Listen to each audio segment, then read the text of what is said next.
Hey everybody, it's Daniel again. I'm going to do an addition to another video I made, which was, I'll try to put it up here, a link in either one of the corners, or I'll put it at the end of the video, where I had put in a light bar on the rear of my side-by-side, my Teryx. And there was somebody posted a comment that I know about, there's a connector on the back of it, so when you put it in reverse, the lights come on. I have mine on just a toggle switch to turn them on, so I can run them with or without it being reversed. So for this video, I'm actually going to install some smaller LED brake lights, which in another video also I installed these as kind of cabin lights. So in this video, I'm going to use them as backup lights. I'm going to tie them into that connector, and if I don't get enough light out to it, I'll put in a relay and a O-ring diode, and then I'll have it so that the light switch works off the front rocker and the rear. But for this video, I'm only going to put in the smaller LEDs and see how that works. Let's go through the list of everything we need.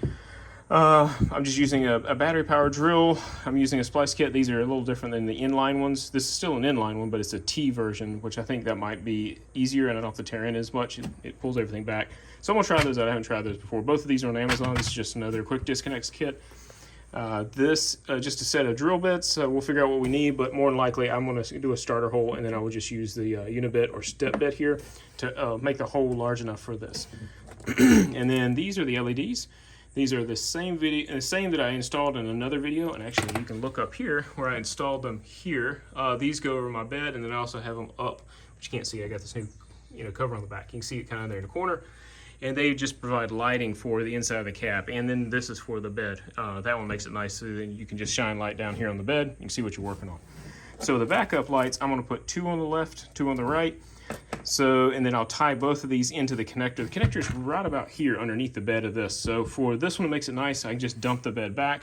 But all right, first order of business is, of course, get everything out of the bed. Just go down here, pop your latch, bed opens up, and the factory wiring harness that I'm going to splice into is right here.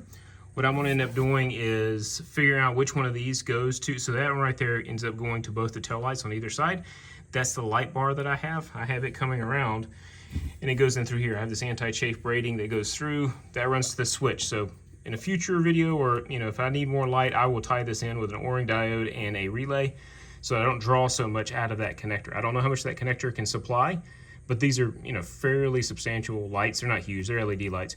But I'd rather have a relay where they don't draw a lot of current, and then I can just take the power off of another source. So with that, I think that's all the information I want to say back here, and then I will jump over to trying to do the install. Now on the passenger side, that connector, as you can see, is hanging down right there, and so I don't have to keep leaning over this and possibility of breaking this. I'm going to reach in here, turn this quarter turn connector, and then this just slides right out. It's got 2 grommets and 2 tabs here. They just kind of sit and rest on. So now this is out of the way, so now I can get to it. I don't have to worry about breaking it, and I got a lot more room. So I'm going to do a real quick look here. There are 3 lights coming out. One of these is going to be constant kind of running lights. The other one's going to be brake light, and maybe one for return. I'll be able to figure that out. But here you'll notice there's 2 on the top run, but those are on the bottom. It's a 6-pin connector, and those are only on the bottom. And then you have pins on the top, which I'm assuming those 2 pins are going to be for your backup when those come on. So I will get in there and I will check and see what those are. I'm gonna put it in reverse, put the parking brake on, put it in reverse, put my voltmeter on there and see what I get a reading on. And I would imagine when I take it out of park, the one with power goes away. That's the one I'm looking for. I'm sure there's a wiring diagram out there. I don't have that with me easily accessible. So this is the way I'm gonna do it. I'm just gonna go in there and confirm which one is the applies power in reverse, and that's how I'm gonna splice into that wire on this side of that connector. And then I'll clean it up. I'll put it inside this braiding, so I'll pull it out of here. And then I will probably try to just run it and keep it, tied in real neat, and maybe even just marry it up to these guys. So where I'm gonna put these brake lights has a lot to depend on. Here, let me grab them real quick. Where I put these reverse lights, I'll either orient them like this here, or I'll put them a little higher. But it kind of depends on the cavity that's on the back side of this and how much room I have. I need about that much space plus, maybe another 1/2 inch on the back side, so you're not putting a lot of stress on that connector piece there, and you're not going to break anything. So looking at this preliminarily wise, it looks like, because that's all closed in underneath there, I'm going to need to probably remove at least this liner for the bed liner. I'm going to see if that's the right answer or not. But I'll start with pulling off the tailgate. So it's fairly straightforward. You flip that latch, flip that latch. Of course, you want to pull these off. Maybe put a flat blade screwdriver in there. You would tilt it out maybe about 5 degrees and you just lift the entire tailgate out. And it's easy peasy. What I want to look at is I'm going to look and see if these star bits here, and there's another one down on here, and there is around through this area, and I'm going to remove those and see if either this comes off or if this is this kind of releases and then the bed comes out. I don't know how it'll work, but either way, we'll figure it out. So it appears I also need a star bit.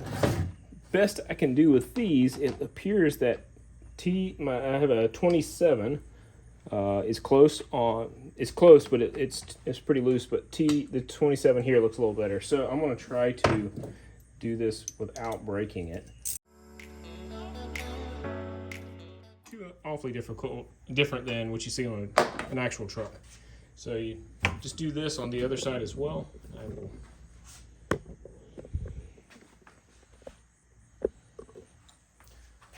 do that on the other side.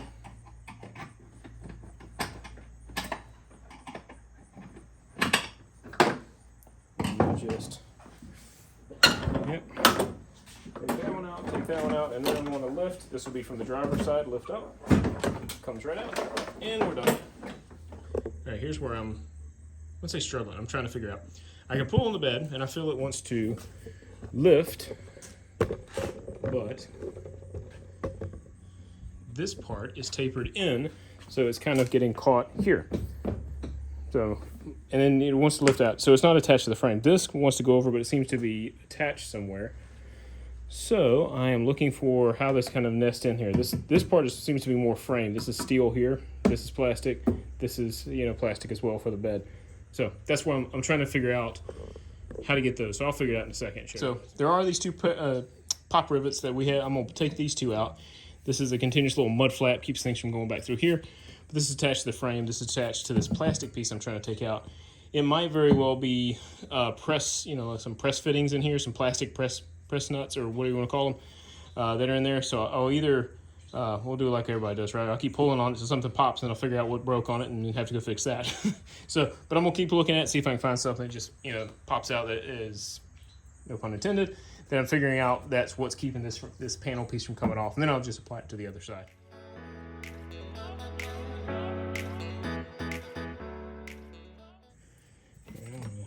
It's not cut out, so that helped.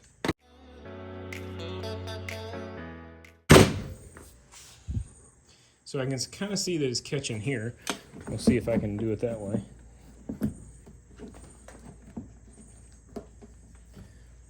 There's something in here that's catching on it. I feel like there's something caught underneath this bottom part down here. I feel like there's something down here. So I'm gonna take this. The little piece here is not attached to this, so I'm gonna take those out and see if that's somehow securing it more than I think it is. It's another pop rivet down there, so that one warrants more of the flat blade screwdriver for this application.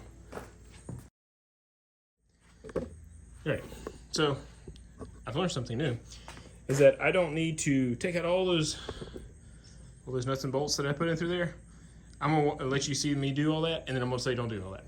The right answer is there's a pop rivet underneath here. There's one plastic one that looked, because I had a lot of mud underneath there, so it kind of disappeared.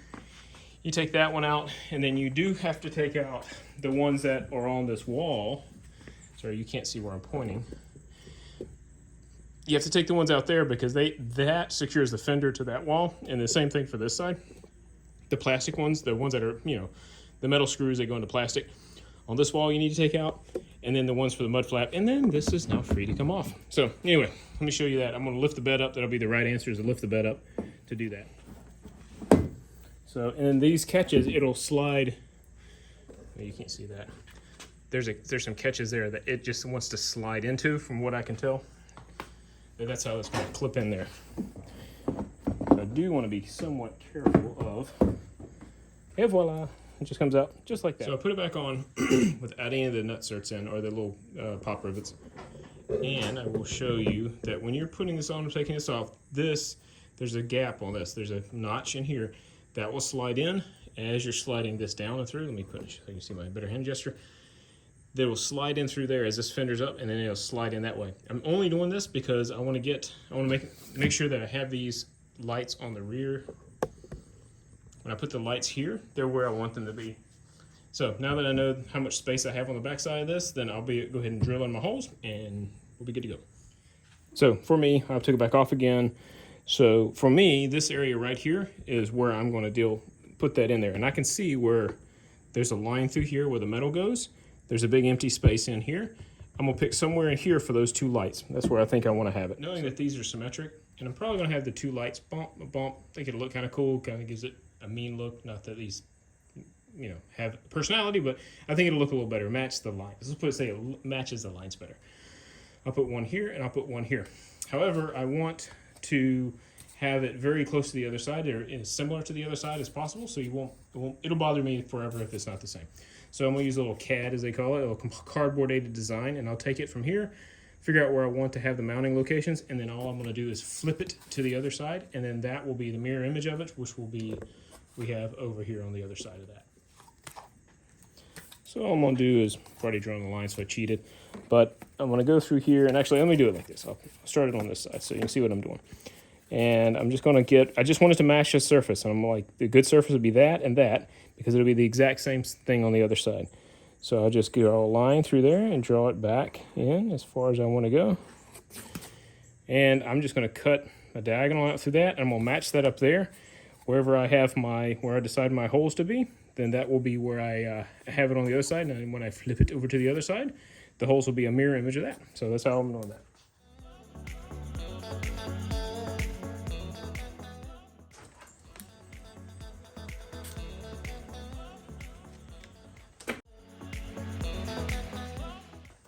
Now all I'm going to do is drill two holes in here, and then I can just bump and then have a start.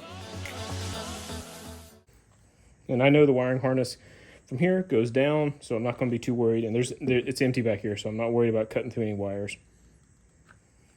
What the heck? That's probably good enough. Let's start with that one. That says it's a 3/8. Like I said, I'll put a link to the parts list for these LEDs in the description.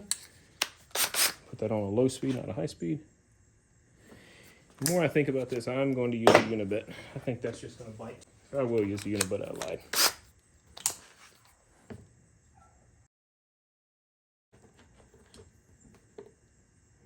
One size up. Material back. Right? So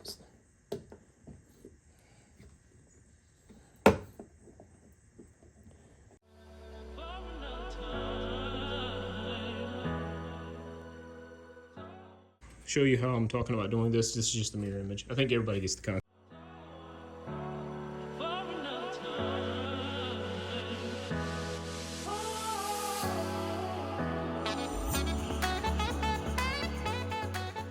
I've disconnected this pin. I don't know if you can hear me over the sound of that. I've disconnected the pin. I know it's going to be one of these two wires up here. It's the only one not a part of the connector. And I'm going to ground it to the muffler, which goes to the engine, which will have a good ground. And I can see those top two pins are at 14 volts. So I can see both of those are at 14 volts. And I'm in neutral right now. Alright, so I put it in reverse. Just clump my head on the crowbar. Put it in reverse, and I can see this leftmost pin here is still at 14 volts, and this is 0 volts. So what it does is it shorts that pin to ground and allows current to flow through those two pins. So it holds both, from what I can tell, it holds both those two pins high. We'll figure out if that works or not. That means it'll be a constant 12 volts on both pins, but when you put it in reverse, it shorts that one pin to ground, allows current to flow through the LED back through the ground and everything else. So as far as I can tell, that's how that will have to do. So I have to use both pins for that. So a little point of clarification, because there are 4 lights, all the reds are going to be tied together, and there'll be a single double wire. So the 2 reds over there are going to be tied together.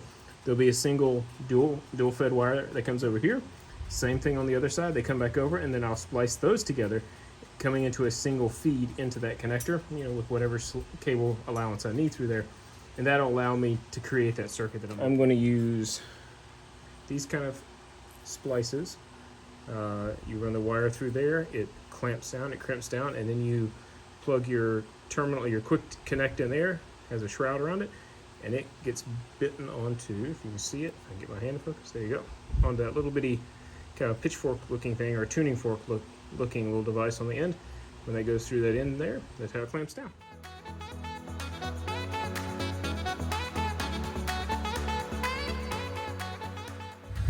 So I temporarily wired in another light that I had into that same connection that I'm talking about, just to see if my theory slash logic works out electrically on this. So I'm in neutral right now.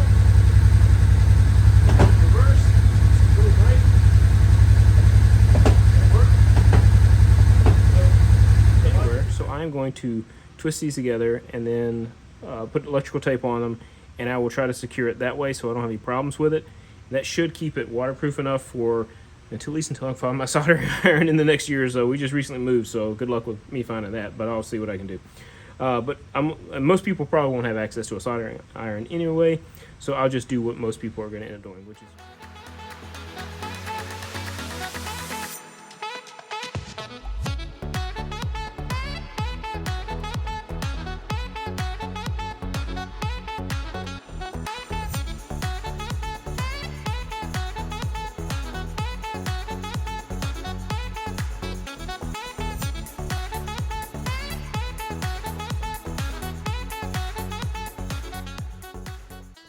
See how this looks.